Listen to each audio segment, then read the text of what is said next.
আসসালামু আলাইকুম ওয়া রাহমাতুল্লাহ ওয়া বারাকাতুহু। দেশ এবং বিদেশ যে যেখান থেকে দেখছেন এবং শুনছেন সবাইকে শুভেচ্ছা এবং অভিনন্দন। আমি অ্যাডভোকেট মোহাম্মদ আমিনুল ইসলাম চৌধুরী সোহাগ আছি আপনাদের সাথে। সুপ্রিয় শ্রোতা, আজকে আমি 4টি মামলা সম্পর্কে একটু ধারণা দেওয়ার চেষ্টা করব। এর ভিতরে অন্যতম হলো দখল পুনরুদ্ধার এবং রেকর্ড সংশোধন, বন্টন মামলা এবং উচ্ছেদ মামলা।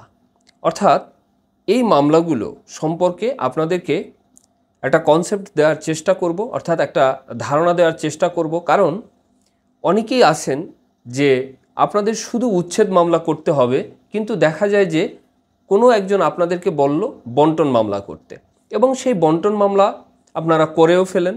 পরবর্তীতে দেখা যায় যে 5 বছর 7 বছর আপনারা ভুগেন। এরপরে আবার আর্জি সংশোধন দিয়ে শুধু আপনারা সেই যে সেই উচ্ছেদ মামলার প্রার্থনা করেন। তদ্রূপ দেখা যায় যে বন্টন মামলার আদৌ প্রয়োজন নেই, শুধু রেকর্ড সংশোধনের মামলা করলেই হয়ে যায়। সেই ক্ষেত্রে আপনারা কি করেন, শুধু একটা রেকর্ড সংশোধনের মামলা না করে আপনারা বন্টন মামলা করে ফেলেন, যার ফলে আপনাদের মামলাটা দীর্ঘায়িত হয় এবং আপনারা অনেক ভুগতে থাকেন। তদ্রূপ দখল পুনরুদ্ধার মামলা করবেন, সেই ক্ষেত্রেও এরকম কোনো একটা জটিলতায় আপনারা পড়ে থাকেন। তো আজকে আমি মূলত কোন মামলাটার প্রেক্ষাপট কীরকম এবং কোন মামলা কিভাবে করবেন এই নিয়েই আজকে এই ভিডিওটি সাজিয়েছি। আশা করি সবাই সাথে থাকবেন। আর আপনাদের কাছে আমার রিকোয়েস্ট থাকবে, যারা এই চ্যানেলটি এখনও সাবস্ক্রাইব করেননি দয়া করে চ্যানেলটি সাবস্ক্রাইব করে দিবেন এবং ভিডিওটি ভালো লাগলে অবশ্যই লাইক কমেন্ট শেয়ার করবেন।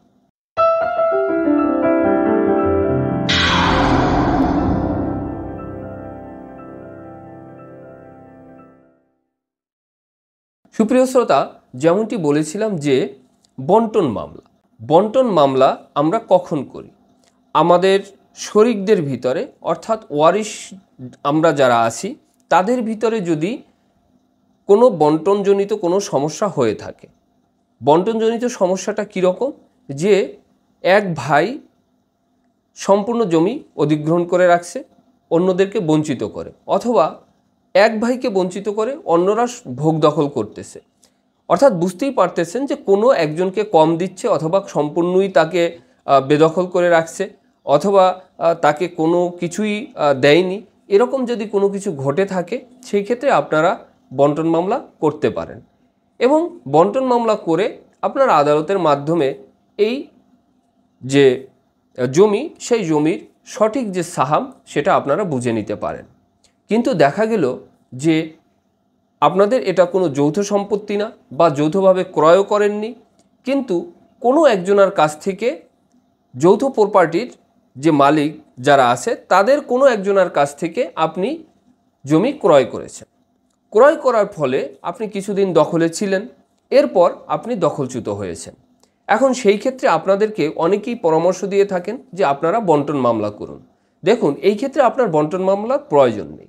আপনি যেহেতু তাদের কেউই না, আপনি আলাদা একজন ক্রেতা, সেই ক্ষেত্রে আপনাকে যেহেতু দখলচ্যুত করা হয়েছে, সেই ক্ষেত্রে কিন্তু আপনি দখল পুনরুদ্ধারের জন্য আপনি মামলা করতে পারেন, অথবা যারা দখল করেছে তাদেরকে উচ্ছেদের জন্য আপনি উচ্ছেদ মামলা করতে পারেন। আবার অনেকের দেখা যায় যে যৌথ প্রপার্টি সবাই সঠিকভাবে আছেন, কিন্তু কোনো একজনের নামে অধিকতর রেকর্ড হয়ে গেছে। অর্থাৎ আপনারা আনুপাতিক হারে সবাই সবার জায়গা ভাগ বন্টনভাবে আছেন, তাতে কোনো প্রবলেম নেই, কিন্তু দেখা যায় যে দুজনার নামে সম্পত্তি একটু বেশি রেকর্ড হয়ে আছে, আবার অন্যজনদের নামে কম রেকর্ড হয়ে আছে। এই ক্ষেত্রে আপনারা কি করবেন? অনেকে পরামর্শ দেয় যে আপনারা বন্টন মামলা করেন। ভাই, এখানে বন্টন মামলার কোনো প্রয়োজন নেই, কারণ আপনারা তো যার যার সাহাম অনুযায়ী সবাই সবারটা বুঝে নিয়েছেন এবং সবাই সবার জায়গায় আছেন বহাল তবিয়াতে। শুধু রেকর্ডটা আপনার ভুল হয়েছে। কি ভুল হয়েছে? যে কোনো এক ভাইয়ের বা কোনো এক বোনের অংশ অন্য ভাই বা অন্য বোনের কাছে বেশি চলে গেছে। সেই ক্ষেত্রে আপনারা শুধু রেকর্ড সংশোধনের মামলা করে আপনারা আপনাদের সম্পত্তি সঠিকভাবে নামজারি করে নিজেদের ভিতরে নিতে পারেন। এখন প্রশ্ন হলো, তাহলে আমরা বন্টন মামলাটা করলাম, কিন্তু দেখা গেল যে কোনো একটা জমির কিছু অংশ কারো দখলে আছে এবং রেকর্ডও অন্য নামে আছে।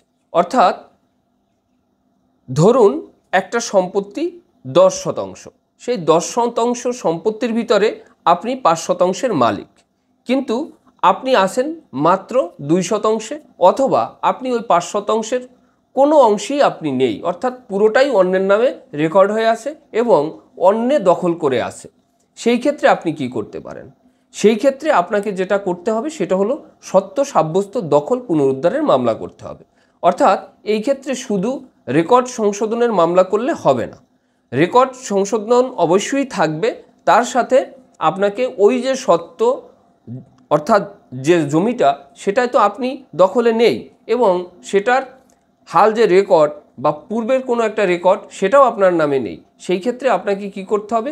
এই রেকর্ড কারেকশন সহকারে আপনাকে সত্য সাব্যস্ত দখল পুনরুদ্ধারের মামলা করতে হবে। তাহলে কি হবে? আপনার জমিটা আপনি পেয়ে যাবেন। আজকের যে ভিডিওটা, এই ভিডিওতে আমি সংক্ষেপে যে মেসেজটা আপনাদেরকে দিতে চাচ্ছি সেটা হলো যে উচ্ছেদের মামলা হলে শুধু উচ্ছেদ মামলার যদি কারণ উদ্ভব হয় তাহলে শুধু উচ্ছেদ মামলা করবেন, সেই ক্ষেত্রে আপনাকে বন্টন মামলার প্রয়োজন নেই। আবার যদি দখল পুনরুদ্ধারের প্রয়োজন হয়ে থাকে তাহলে আপনাকে দখল পুনরুদ্ধার বা উচ্ছেদ যেটাই আমরা বলি না কেন সে মামলা আপনি করতে পারেন। অথবা যদি দেখা যায় যে শুধু রেকর্ড কারেকশন হলেই আপনার হয়ে যায়, সেই ক্ষেত্রে আপনাকে বন্টন মামলার প্রয়োজন নেই, আপনি শুধু রেকর্ড কারেকশনের মামলা করলেই আপনার হয়ে যাবে। কিন্তু দখল পুনরুদ্ধার সহ যদি মামলা করতে হয় সেই ক্ষেত্রে যে কারণটার উদ্ভব হতে হবে সেটা হলো কি, যে আপনি ওই জমিতে দখলেও নেই, আপনার নামে রেকর্ডও নেই এবং আপনি দীর্ঘদিন ধরে আপনি বেদখল হয়ে আছেন। এরকম যদি হয়ে থাকে তাহলে সেই ক্ষেত্রে আপনাকে সত্য সাব্যস্ত দখল পুনরুদ্ধার মামলা করতে হবে। আর এই মামলাটাই আবার বন্টন মামলা হিসেবে আমরা করতে পারি কখন? যদি সেটা আমাদের ওয়ারিশদের ভিতরে হয়ে থাকে। যদি ওয়ারিশদের ভিতরে হয়ে থাকে তাহলে আমরা বন্টন হিসাবে এই মামলাটা করতে পারি, অর্থাৎ বন্টন মামলা। বন্টন মামলা করলে একত্রে আমার রেকর্ড কারেকশন হয়ে আসবে এবং আমার সাহাম অনুযায়ী আমাকে প্রাপ্য যে অংশটুকু সেটুকু বুঝিয়ে দেওয়া হবে এবং অন্যের যেটুকু প্রাপ্য অন্যকে সেটা বুঝিয়ে দেওয়া হবে। কিন্তু যদি সেটা ক্রয়কৃত সম্পত্তি হয়ে থাকে বা অন্য কোনোভাবে যদি আমি সেই সম্পত্তি পেয়ে থাকি, সেই সম্পত্তি থেকে যদি আমি উচ্ছেদ হয়ে থাকি তাহলে সেই ক্ষেত্রে আমাকে উচ্ছেদ মামলা করতে হবে।